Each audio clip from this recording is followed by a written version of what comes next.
Hello and welcome. Today I'll be doing a swing state analysis on the state of New Hampshire. But before we get started, please go subscribe. We're currently at 337 subscribers. Let's hit 350 by the end of the month, so go and subscribe. And let's get started. So I have two maps up, one which will show a Trump victory and one that will show a Biden victory. I've already filled in two counties which are certain to go safe Biden and safe Trump. The rest of the counties are up for grabs, likely or lean column. I have the 2016 results up, as well as the CNN exit polls I'll be going over after filling out the map of what demographics need to be won over by each candidate. So we're going to first start off moving into the county map. We're going to start off with Coos County, which went to Donald Trump by 8 points.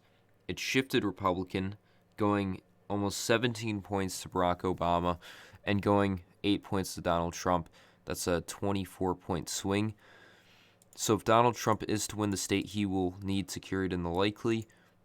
He'll probably carry it in the likely as well, or possibly lean in a Biden victory, but it'll be a smaller margin than in a Trump victory. Moving into Carroll County, went to Donald Trump by about 4 points, 5 points, shifted slightly Republican, was about a 2-point margin previously.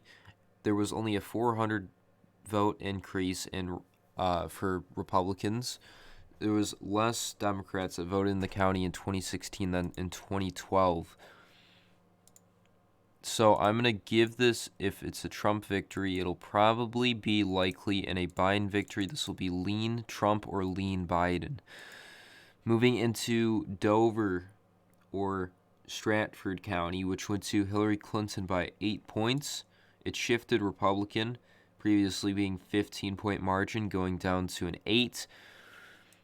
In a Trump victory, this will go likely Biden either way, but it'll be probably a larger margin, over a 10-point margin in a Biden victory versus a Trump victory, where it'll be under a 10-point margin there. Moving into Concord or Merrimack County, which went to Hillary Clinton by 3 points. It shifted Republican, going previously 13 points to Barack Obama in 2012. This county is likely to stay in the Democratic column. In a Biden victory, it'll probably go likely or close to lean. Moving into, hold on, did I fill that out? Yes, I did. Both maps. And Rockingham County, it went to Donald Trump by about 5 points. It shifted slightly Republican, going only 4 points last time and expanding to 5. There was also an increase in Republican votes by about 3,000. This county is likely to stay or actually move into the likely column this time around if it's a Trump victory, and it'll probably narrowly stay in the lead column if it's a Biden victory. Moving into, we're going to do Manchester last. Moving into Sullivan County. It went to Trump by about 2 points, shifted heavily Republican, had an increase of over 1,500 votes, but Democrats lost about 1,800. That could be switching parties or independents changing sides. In a Trump victory, this county will go to him, but in a Biden victory, this will most likely go to Biden. Moving into Cheshire County, which went to Hillary Clinton by about 12 points. Shifted Republican, was a very safe district in 2012, and narrowed the margin with less Democrats turning out and a slight increase in Republican support there. In a Trump victory, this will be a likely Biden county. In a safe Biden county, in a Biden victory. Going into the final county, Manchester, going to Trump by 0.2%. Shifted slightly Republican, went slightly to Obama last time. If Trump's going to win the state, he will need to increase to about 1 or 2% of the vote increase from the previous election. This is the map if it is a Trump victory, and if Biden wins, he will win that county. And this is a Biden victory map. There's 2 swing counties, which is both Sullivan and Hillenborough County, with Manchester, which is the biggest county in New Hampshire, having over 200,000 votes, or about over 50%. Moving into the exit polls. So, if Trump is to win, he will need to increase his male support. He's likely to lose a little bit more support among females, but I think he'll stay above the 40%. Trump did pretty good among young voters there. It was actually a pretty big split, but if he's to win the state, he's going to have to increase the 45 to 64 vote. He's likely to lose a little bit of support among the 65 and older, and possibly lose it by probably 2 to 3 points, but he will most likely expand his 45 to 64 vote and lose a little bit of support among the 18 to 29. Trump will have to also increase his support among whites. It makes up 92% of the state. It's a huge portion. He'll probably need to get over a 50% margin to win the state, and Biden will have to at least be in margin of 3 points to be able to win the state. Trump did actually very well among the high school or less, some college, as well as college grads, and winning some college by 12 percentage points and actually winning college grads by 1%. He just lost postgraduates by a 2 to 3 point, a 2/3 of the margin, going to Hillary Clinton and him only getting a third of the vote.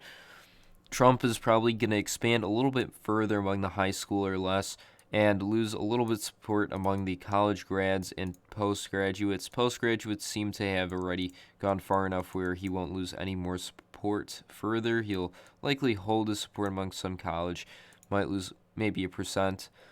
What are some other demographics here? The income demographics. Trump will likely increase his support among the $50,000 to $200,000 income area, and probably lose or stay the same among the $30,000 to $50,000 income. Probably lose a little bit and lose support among the $30,000 or less.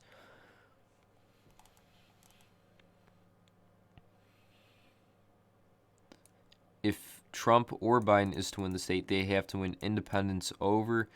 In the last election, it was a 45-45 split, and you could see how close the election was. Hillary Clinton only winning it by 0.3%. There's also 28% of registered Republicans and 28% of registered Democrats that voted in the election, having similar margins. Hillary Clinton getting a slightly more support among Democratic voters there than Trump getting among Republican voters. That is why she probably won the state over. Trump is likely to expand his support among evangelical Christians, getting probably about a little under 80%, and probably lose a little bit support among non-evangelical Christians, down to probably another percent or two.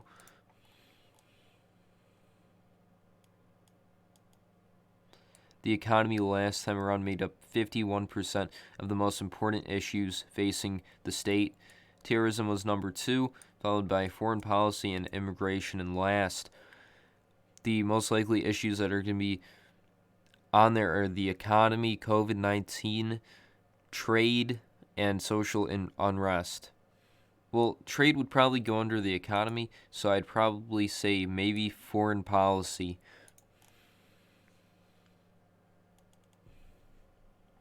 Like here, effects of international trade. 44% said it would take away jobs.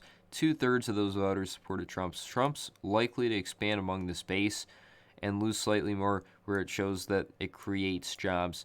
There's likely to be less that are saying it does not affect, which last time was only 10%. It'll probably fall further.